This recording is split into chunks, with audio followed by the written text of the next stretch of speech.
Hello दोस्तों, स्वागत है आपका अपने YouTube channel Rohit Goswami law classes में। और आज मैं आपको कराने वाला हूं एलएलबी सेकेंड ईयर। सैम है हमारा थर्ड, एक्ट है हमारा प्रोफेशनल एथिक्स, कोड नंबर है हमारा 3005 और क्वेश्चन नंबर है हमारा 3। अब से पहले मैं आपके 2 क्वेश्चन ऑलरेडी डाल चुका हूं, आप प्लेलिस्ट पे जाकर उन्हें चेक कर लीजिएगा। क्वेश्चन नंबर 1 था विधि व्यवसाय किसे कहते हैं, और क्वेश्चन नंबर दूसरा था हमारा वकील किसे कहते हैं।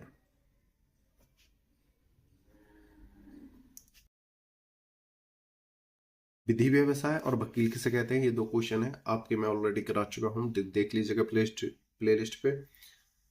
आज का जो हमारा क्वेश्चन है ये थोड़ा मिलता जुलता ही है इन दोनों क्वेश्चनों से, जैसा कि मैं आपको पहले ही बता चुका हूं और फिर दोबारा बता रहा हूं आपको। ये जो हमारा एक्ट है प्रोफेशनल एथिक्स, ये जो एक्ट है ये हमारी नैतिकता, आचरण, ईमानदारी, साहस, विश्वास इस पर डिपेंड करता है। ठीक है, और ये एक निबंध की तरह है, जैसे कोई हमें कैसे याद करते हैं निबंध, उसकी तरह है। मतलब इसे आप एक बार नॉर्मल तरीके से भी देख लोगे तब भी आप इसमें बहुत अच्छे नंबर ले आओगे। इसमें ज्यादा प्रेशर लोड लेने की जरूरत नहीं है। ठीक है, ज्यादा बात ना करते हुए अपने क्वेश्चन की तरफ चलते हैं। और क्वेश्चन ऐसा है, बहुत ही सिंपल और साधारण शब्दों में है, एक्सप्लेन करने वाली ऐसी कोई बात नहीं है। अगर कहीं मुझे लगेगा कि एक्सप्लेन करना चाहिए तो वहां अच्छे से मैं एक्सप्लेन आपको करके बता दूंगा। तो चलते हैं अपने क्वेश्चन में। क्वेश्चन में चलने से पहले आपसे रिक्वेस्ट है, अगर आपने चैनल को लाइक शेयर एंड सब्सक्राइब नहीं किया है तो प्लीज कर लीजिएगा, जिससे कि जब वीडियो आएंगी तो आपको समय से पता चल जाएगा और आप उचित समय पे तैयारी कर पाओगे। क्वेश्चन है हमारा 3। एक सफल और कुशल वकील के गुण क्या होते हैं, वर्णन कीजिए। आंसर है हमारा सफल और कुशल वकील के गुण। वकालत का पेशा आरंभ से ही बौद्धिक और नैतिक व्यवसाय माना जाता है। वकीलों को समाज में सम्मान मिलता रहा है। वकीलों को न्याय प्रशासन की धुरी माना जाता है, क्योंकि वकील वादकारियों को न्यायालय के माध्यम से उचित न्याय एवं अधिकारों का संरक्षण दिलाते हैं। न्याय प्रशासन को वकीलों के योगदान से अधिक महत्वपूर्ण बनाया जा सकता है यदि वकील सभी दृष्टि से निपुण और कुशल हों। यानी कि वकील के द्वारा ही किसी भी व्यक्ति को न्याय दिलाया जाता है और कोर्ट की भी सहायता होती है निर्णय करने में, क्योंकि जो वकील होते हैं वो दोनों पक्षों को एकत्रित करके दस्तावेजों को जजेस तक पहुंचाते हैं। जज उन पे भी जो जजमेंट होते हैं उन्हें करने में थोड़ी आसानी हो जाती है। ठीक है, और ये जो वकालत का पेशा है एक बौद्धिक और एक नैतिकता भरा है। इसमें क्या चाहिए, ईमानदारी। ठीक है, और जो हमारे दिमाग को बहुत ज्यादा शार्प बनाती है, एक ऐसा ये पेशा है। ठीक है, आगे चलते हैं।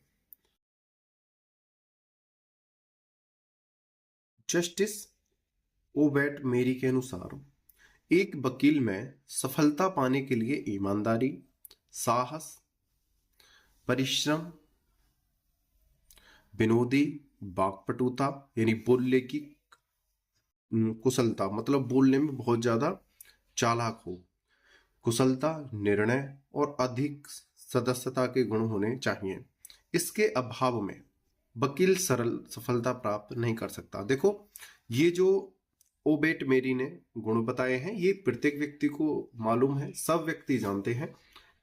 ईमानदारी, साहस, परिश्रम यानी कठोर कार्य करने वाला, विनोदी होना चाहिए, एक दो बात को सहन करने वाला होना चाहिए, वाक्पटुता यानी अपने वाक्यों को बोलने में बहुत ही साधारण और चालाक तरीके से पेश करने वाला होना चाहिए, और अपनी बातों से दूसरे का मन मोह ले, दूसरे को अपनी बातों में फंसाकर उसकी दिल की जो भड़ास है उसे निकलवा ले, ऐसा व्यक्ति होना चाहिए।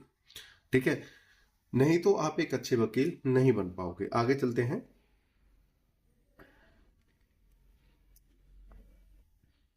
एक वकील में निम्नलिखित विशेषताओं का होना आवश्यक है। वो कौन कौन सी विशेषताएं, उनको देखते हैं। नंबर 1, ईमानदारी। वकील के अंदर सर्वप्रथम ईमानदारी का गुण होना चाहिए।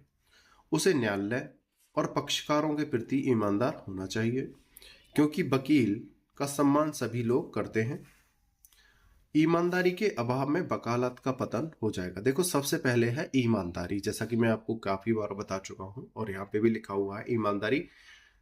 ये तो एक हमारा ये व्यवसाय है, विधि व्यवसाय। आपको अन्य किसी भी फील्ड में जाना है, आप किसी भी समय कहीं पर भी हो, आपको ईमानदारी से ही काम करना चाहिए। आप कोई भी काम करोगे अगर ईमानदारी से करते हो तो आप धीरे धीरे सही, लेकिन एक दिन आप चमकोगे जरूर। आपका नाम बहुत ऊपर जाएगा ईमानदारी से। ठीक है, आगे चलते हैं। दूसरा है सरल और नम्र स्वभाव। जैसा कि मैंने आपको फर्स्ट वीडियो में बताया था कि देखो, थोड़ा सरल और नम्र होना चाहिए। ये नहीं कि हमारे पास एडवोकेट की पावर है और हम ताकतवर हैं, पैसे वाले हैं, तो हम हर किसी को दबा दें, छोटी छोटी बातों पर अपनी पावर का इस्तेमाल करने लगे। नहीं, कुछ समय ऐसा होता है, कुछ चीजें, कुछ गलतियां ऐसी होती हैं जिन्हें इग्नोर भी करना चाहिए। कुछ अपने आसपास के लोग ऐसे होते हैं जो आपको परेशान करना चाहते हैं, आपकी छवि को खराब करना चाहते हैं। तो उस समय आपको थोड़ा नम्र रह के सरल व्यवहार दिखाते हुए उनको इग्नोर करना है। ठीक है। वकील को अपने स्वभाव में हमेशा नम्रता और सरलता का परिचय देना चाहिए। जो वकील जितना नम्र और शांत होगा, न्यायालय उससे उतना ही प्रभावित होगा।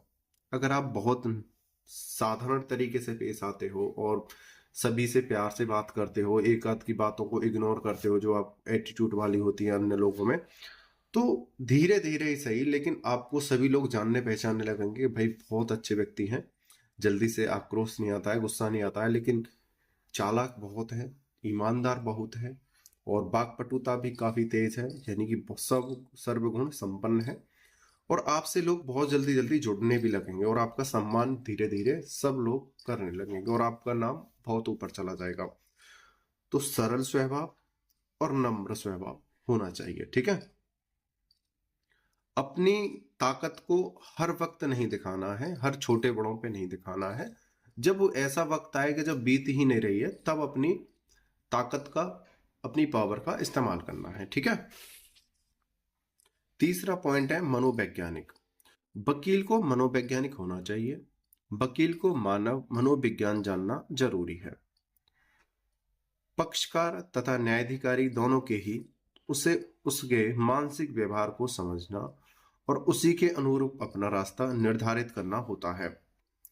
इसी प्रकार साथियों की सामाजिक, राजनीतिक तथा आर्थिक स्थिति की जानकारी करके उसके अनुरूप ही प्रश्न किया जाना चाहिए। मतलब मनोविज्ञान, यानी कि आपको ऐसा व्यक्ति होना चाहिए जो पहले से पहले ही एक अनुमान लगा के बैठे, पहले से पहले उसे जानने की कोशिश की जाए, ये किस प्रकृति का है, कितना जानता है, कैसे बोलता है, इसे कैसे फंसाया जा सकता है, इससे किस प्रकार से बात की जा सकती है, इसे कैसे हंगाया जा सकता है, उससे सच बुलवाया जा सकता है।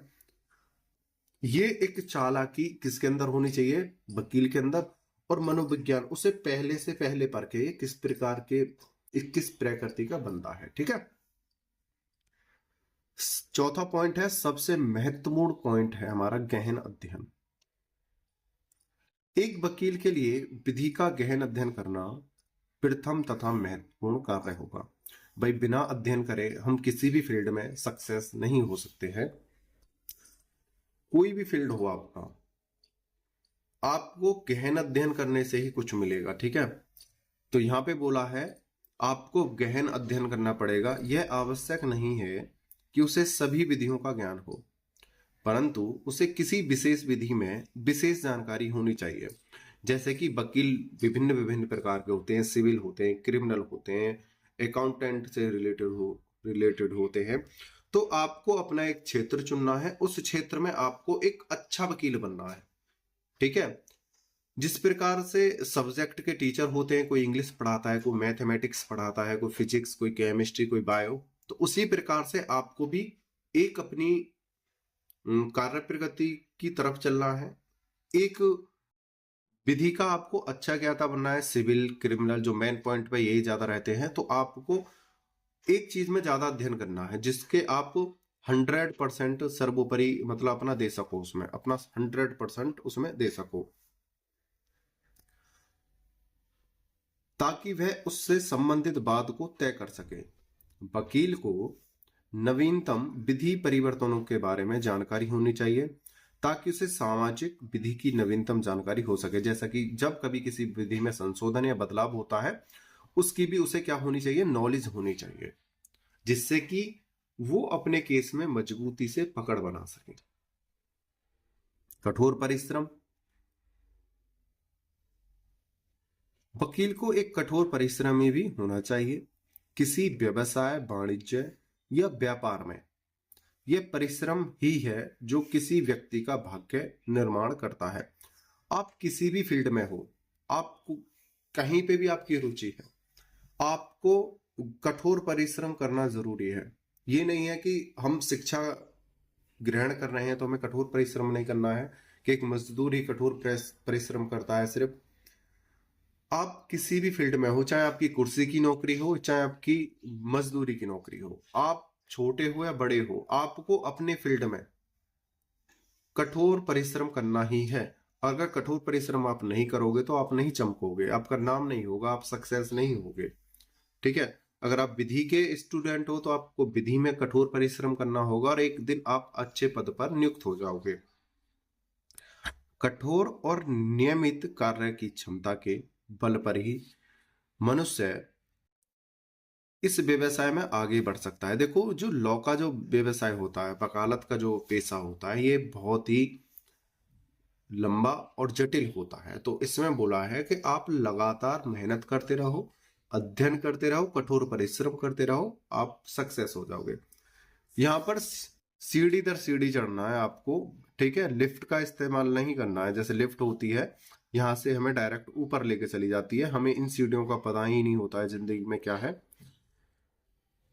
जो इस लिफ्ट से जाएगा वो बहुत जल्दी नीचे गिरेगा, और जो सीढ़ी दर सीढ़ी जाएगा वो बहुत ज्यादा टिकेगा और एक दिन नाम रोशन करेगा।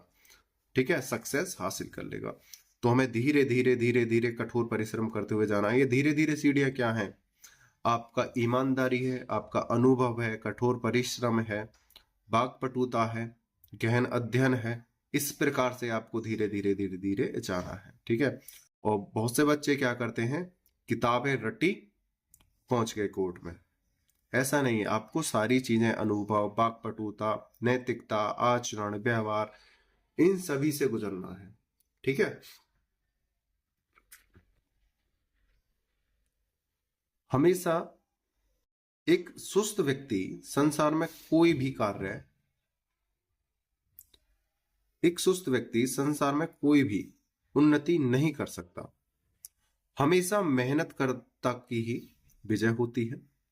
यह कहा जाता है कि काम की पूजा ही सर्वत्र पूजा होती है। जैसा कि आप प्रत्येक व्यक्ति ने एक कहानी सुनी होगी, खरगोश और कछुआ की।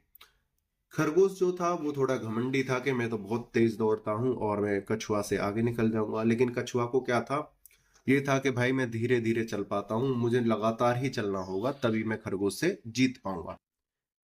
और खरगोश एक दिन सो गया, यानी कुछ पल के लिए सो गया, तो कछुआ जो उससे आगे निकल गया और रेस को जीत गया। तो हमें निरंतर लगातार अध्ययन करना चाहिए। भाई कुछ समस्याएं ऐसी होती हैं, हम सोचते हैं, एक टाइम टेबल बनाते हैं कि हमको 14 आवर्स पढ़ना है, हमको 12 आवर्स पढ़ना है, ये हमारा स्टडी चार्ट होता है। लेकिन किसी कारण से हम 14 या 12 घंटे स्टडी नहीं कर पाते हैं। तो ये नहीं है कि हम रेस से बाहर हो गए, नहीं। रूल क्या कहता है, आप चाहे दिन में 4 घंटे पढ़ो या 5 पढ़ो या 6 पढ़ो, आपको अपना रिदम नहीं तोड़ना है।